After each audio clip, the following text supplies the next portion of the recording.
सावत्र वडिलांच्याकडे राहण्यापेक्षा कोर्टाने त्या मुलीचा ताबा तिच्या जन्मदात्या वडिलांच्याकडे दिला, असा हा संवेदनशील निकाल पुण्याच्या फॅमिली कोर्टाने दिलेला आहे। याबाबतची केसच्या फॅक्ट्स अशा आहेत की ते एक जोडपं होतं, त्यांचं लग्न 2012मध्ये झालं, त्यांना एक मुलगी झाली, परंतु त्यांचे वादविवाद वाढत गेले आणि त्यांनी 2017मध्ये घटस्फोट घेतला। आता घटस्फोट घेतल्यानंतर मुलीचा ताबा हा तिच्या आईकडे झाला आणि वडिलांना सुट्टीमध्ये भेटण्याची परवानगी मिळाली। आता घटस्फोट झाल्यानंतर त्या मुलीच्या आईने दुसरं लग्न केलं आणि ती दुसऱ्या नवऱ्याकडं राहायला गेली आणि त्या नवऱ्याला आधीच्या 2 मुली होत्या आणि वडील हे मध्ये आधी भेटत होते। आता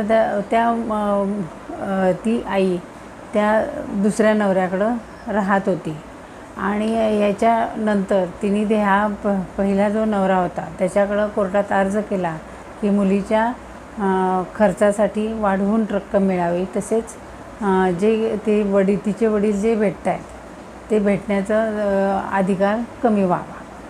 परंतु त्याच वेळेला त्या मुलीच्या वडिलांनी दुसरं लग्न काही केलेलं नव्हतं, ते पूर्ण लक्ष त्या मुलीच्या संगोपनावर लक्ष त्यांनी केंद्रित केलेलं होतं। आता मुलीच्या आईने मेंटेनन्सची अमाऊंट वाढवून मागितली आणि मुलीचे जे वडील आहेत त्यांना भेटण्यापासून त्याचे अधिकार कमी करावेत। पण मग मुलीच्या वडिलांनी असं केलं की आई मला काही ह्या मुलीला भेटून देत नाही आहे मुलीची आई, तर त्यासाठी मला मुलीचा कायमस्वरूपी ताबा पाहिजे, असा त्यांनी वेगळा अर्ज केला।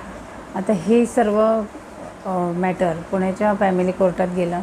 तिथले जे जज आहेत गणेश गुले यांनी या सगळी परिस्थिती बघितली की वडिलांनी लग्न केलेलं नाही आहे, परंतु त्या मुलीची पूर्ण काळजी घेत आहेत आणि आई आता दुसऱ्या नवऱ्याकडे राहते आणि तिथंही त्या दुसऱ्या नवऱ्याला 2 मुले आहेत आणि ही राहते, तर तिची त्या घरामध्ये मानसिक, शैक्षणिक अशी शारीरिक अशी सगळी तिची कुचंबना होऊ शकते किंवा त्या बदललेल्या परिस्थितीचा तिच्यावर परिणाम होऊ शकतो।